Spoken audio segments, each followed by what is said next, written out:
সবকিছু ঠিকঠাক থাকলে আগামী 12ই ফেব্রুয়ারি হতে যাচ্ছে ত্রয়োদশ জাতীয় সংসদ নির্বাচন।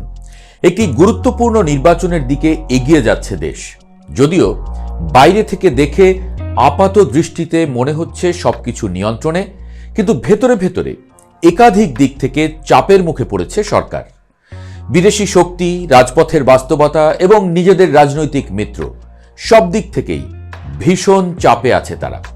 নির্বাচন যতই ঘনিয়ে আসছে ততই তাদের সামনে বেশি ঝুঁকি তৈরি হচ্ছে। কিন্তু কিসের এত ঝুঁকি আসলে সরকারের?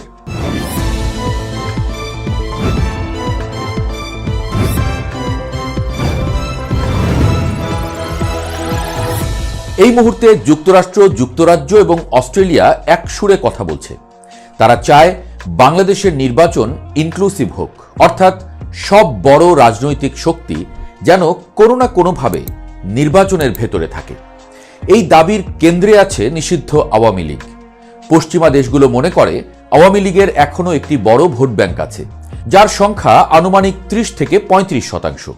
এই ভোটাররা যদি ভোট দিতে না পারে তাহলে নতুন সরকার আন্তর্জাতিকভাবে দুর্বল হয়ে পড়বে এবং বিদেশি কূটনৈতিক মহল বলতে পারবে এই সরকার দেশের সব মানুষের প্রতিনিধিত্ব করে না।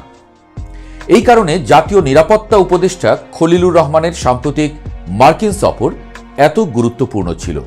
ওয়াশিংটনে তাকে মূলত বোঝাতে হয়েছে বাংলাদেশ কিভাবে একটি বিশ্বাসযোগ্য এবং অংশগ্রহণমূলক নির্বাচন দেবে। কিন্তু বিভিন্ন কূটনৈতিক সূত্র বলছে যুক্তরাষ্ট্র এখনও পুরোপুরি সন্তুষ্ট নয়। এখানেই সরকারের প্রথম বড় সমস্যা। আওয়ামী লীগকে ফেরালে ভেতরে ঝামেলা, আর না ফেরালে বাইরের চাপ। ট্রুথ অ্যান্ড রিকনসিলিয়েশন ভেঙে পড়ল কেন?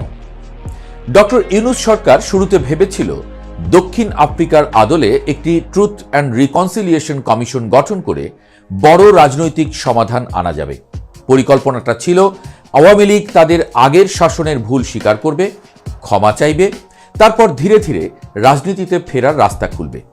কিন্তু আওয়ামী লীগ এই শর্ত মানতে রাজি হয়নি। তারা বলেছে তারা কোনো অপরাধ স্বীকার করবে না, আর সরকারও পিছু হটেনি। ফলে তৈরি হয়েছে সবচেয়ে বিপজ্জনক অবস্থা। আওয়ামী লীগ এখন নিষিদ্ধ, কিন্তু ভাঙা নয়। তাদের সাংগঠনিক নেটওয়ার্ক, কর্মী এবং সমর্থকরা এখনও দেশে সক্রিয়। তারা ভোটে নেই, কিন্তু রাজপথে নামার ক্ষমতা রাখে। সরকারের জন্য এটি এক বড় মাথা ব্যথা। 18ই জানুয়ারি থেকে আসলে কি হবে দেশে?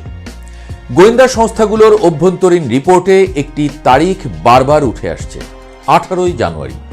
তাদের আশঙ্কা এই সময়ের পর আওয়ামী লীগের সংগঠিত অংশ রাজপথে সক্রিয় হওয়ার চেষ্টা করতে পারে, কারণ ওই সময়ের মধ্যে আন্তর্জাতিক মহলের অবস্থান অনেকটা পরিষ্কার হয়ে যাবে।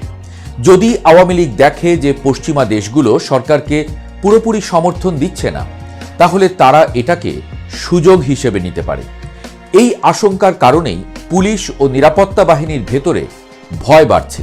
তারা জানে একবার বড় সংঘর্ষ শুরু হলে পরিস্থিতি হাতের বাইরে চলে যেতে পারে। সরকারের মিত্ররাও একজোট নেই। শুধু বিরোধীরা নয়, সরকারের নিজেদের শক্তিগুলোর মধ্যেও সমস্যা চলছে। ইসলামপন্থী 11 দলীয় জোটের ভেতরে জামায়াত ও চরমোনাই পীরের মধ্যে প্রকাশ্য টানাপোড়েন শুরু হয়ে গেছে। জামায়াতে ইসলামী 190 আসনের দাবি নিয়ে অনড় অবস্থানে আছে, আর অন্য দলগুলো এটাকে একচেটিয়া দখলদারি হিসেবে দেখছে। এই বিরোধ গভীর হলে জোট ভেঙে যেতে পারে, আর জোট ভাঙলে সরকারের মাঠ পর্যায়ের সমর্থনও দুর্বল হয়ে যাবে। সবচেয়ে বড় যুদ্ধ আওয়ামী লীগের ভোট ব্যাংক।